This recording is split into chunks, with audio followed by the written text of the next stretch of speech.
Students, आज हम पढ़ेंगे पेरोक्सिसोम्स एंड ग्लाइऑक्सिसोम्स के बारे में। पेरोक्सिसोम और ग्लाइऑक्सिसोम ऑर्गेनेली है जो कि कहाँ पे मौजूद होती हैं, सेल्स के अंदर मौजूद होती हैं। पेरोक्सिसोम की अगर हम बात करें तो ये पौधों के अंदर भी होती है और जानवरों के अंदर भी होती है, लेकिन जो ग्लाइऑक्सिसोम्स हैं वो सिर्फ पौधों के अंदर मौजूद होते हैं, एनिमल सेल के अंदर मौजूद नहीं होती।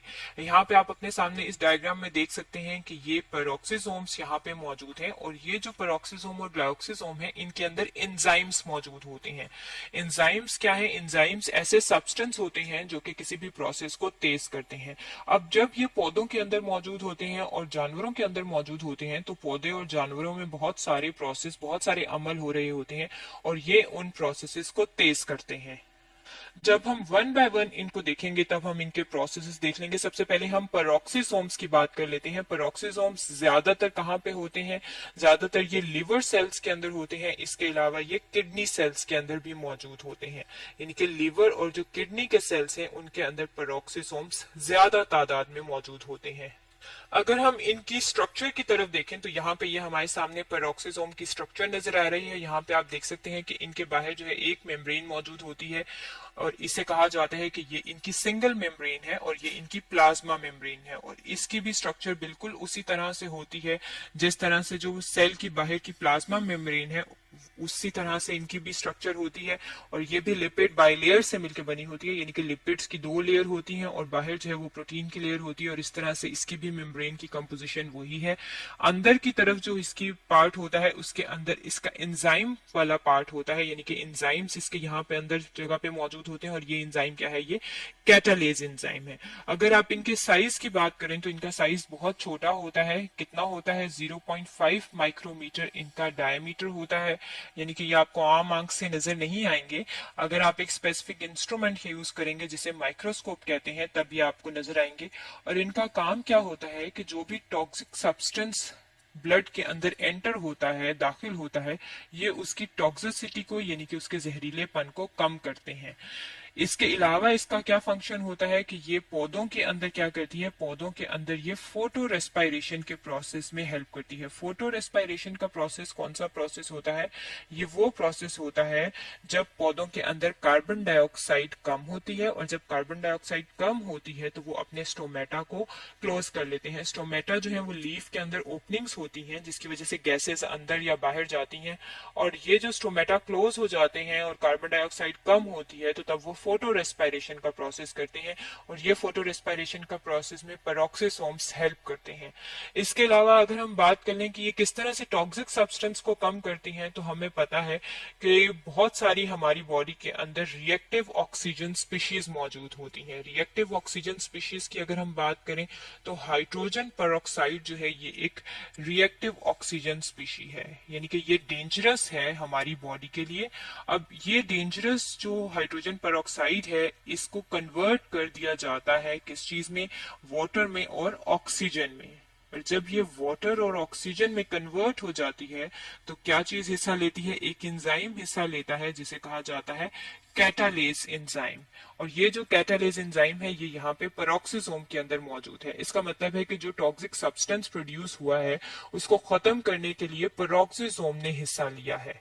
इसके अलावा ये जो हाइड्रोजन पेरोक्साइड है, अगर आप इसी की बात करें तो ये हमारी बॉडी में जो हमारे बाल ग्रे हो जाते हैं, जो ग्रे हेयर है, वो भी इस हाइड्रोजन पेरोक्साइड की वजह से होते हैं। और वो किस वजह से होते हैं कि जो कैटालेज एंजाइम होता है वो बॉडी के अंदर कम हो जाता है, और जब ये कम होता है तो हाइड्रोजन पेरोक्साइड इस तरह से ये वाटर और ऑक्सीजन में कन्वर्ट नहीं होता, और जब ये कन्वर्ट नहीं होता तो ये इसी तरह से बॉडी में मौजूद रहता है, और इसका एक ब्लीचिंग इफेक्ट होता है, यानी कि ये कलर काटता है, रंग काटता है, और इसकी वजह से कौन सा रंग कट जाता है? हमारे हेयर का रंग कट जाता है और हम कहते हैं कि ग्रे हेयर हो गए हैं। अब अगर हम बात कर लें ग्लाइऑक्सिसोम्स की तो ग्लाइऑक्सिसोम्स जो हैं वो भी ऑर्गेनेली है जो कि मौजूद होती हैं पौधों के अंदर। इसके अंदर भी एंजाइम्स मौजूद होते हैं, लेकिन ये ग्लाइऑक्सिसोम्स पौधों के अंदर भी कुछ टिश्यूज ऐसे होते हैं जहां पे ये ज्यादा होते हैं, और कुछ सीड ऐसे होते हैं कुछ पौधों के जिनके अंदर ये ज्यादा होते हैं। यहाँ पे अगर आप अपने सामने इस डायग्राम में देखें तो ये आपको सोयाबीन और कैस्टर बीन नजर आ रही हैं।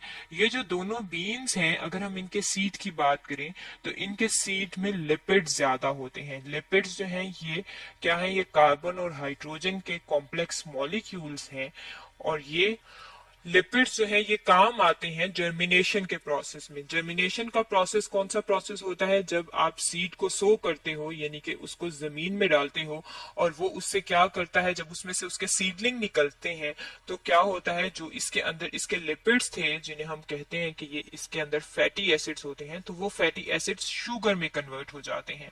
और ये शुगर में कैसे कन्वर्ट हो जाते हैं कि एक साइकिल होता है जिसे कहा जाता है, यहाँ पे हम लिख लेते हैं, इसे कहा जाता है ग्लाइऑक्सिलेट साइकिल। और इस साइकिल में एंजाइम्स इस्तेमाल होते हैं, और वो एंजाइम्स कौन कौन से हैं, वो हैं ग्लाइकोलिक एसिड ऑक्सीडेज एंड कैटालीज।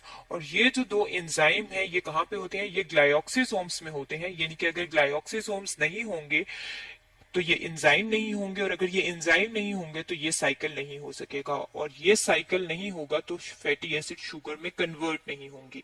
अब जब ये साइकिल होता है और एंजाइम्स मौजूद होते हैं तो फैटी एसिड्स शुगर में कन्वर्ट कर देती हैं, और शुगर जो है वो इस्तेमाल करते हैं जब भी कोई जर्मिनेशन हो रही होती है, तो जो उन्हें खुराक चाहिए होती है वो इस शुगर से वो हासिल कर लेते हैं। अब ये जो शुगर है ये कौन सी होती है, ये सक्सिनेट होती है। यानी कि जब ये प्रोसेस होता है, ये साइकिल होता है, तो फैटी एसिड सक्सिनेट में कन्वर्ट हो जाते हैं। और ये जो सक्सिनेट है, जो शुगर है, ये उनकी खुराक जो है उन्हें मुहैया करती है। यानी कि जो सीड ग्रो हो रहे हैं उनके लिए खुराक यहाँ से आ रही है। लेकिन ये जो पूरा प्रोसेस है जिसमें ग्लाइकोसिलेट साइकिल शामिल है, ये उन सीड्स में नहीं होता जिनके अंदर लिपिड्स कम हो या फैट्स कम हो। अब ऐसे अगर हम सीड्स की बात करें तो जो पी प्लांट है, अगर हम उसके पी सीड्स की बात करें तो पी सीड्स के अंदर जो स्टोरेज है वो बहुत कम होती है, और ये जो स्टोरेज कम होती है उसकी वजह से हम कहते हैं कि इनके अंदर ये एंजाइम्स जो हैं ये मौजूद नहीं होते। क्योंकि ये एंजाइम्स मौजूद इसलिए नहीं होते क्योंकि इनके अंदर फैटी एसिड्स जो हैं या लिपिड जो हैं वो स्टोर नहीं होते। अब अगर यहाँ पे हम ये जो प्रोसेस है इसको एक डायग्राम से भी देख लें तो यहाँ पे हम अपने सामने इस डायग्राम में आप देख सकते हैं कि ये जो सीड हमने सो किया था ये बाद में सीडलिंग में कन्वर्ट हो रहा है, और ये प्लांट जो है वो ग्रो हो रहा है, और इसकी ग्रोथ के लिए खुराक कहाँ से आ रही है, ये फैटी एसिड से आ रही है जो कि शुगर में कन्वर्ट हो रही हैं। किसकी मदद से, इन ग्लाइऑक्सिसोम्स की वजह से। इसका मतलब है कि ग्लाइऑक्सिसोम और पेरोक्सिसोम्स जो हैं उनके अंदर एंजाइम्स मौजूद हैं जो मुख्तलिफ प्रोसेस में हेल्प करते हैं पौधों और जानवरों में। ये तो था पेरोक्सिसोम और ग्लाइऑक्सिसोम्स के बारे में जो कि आज हमने स्टडी किया है।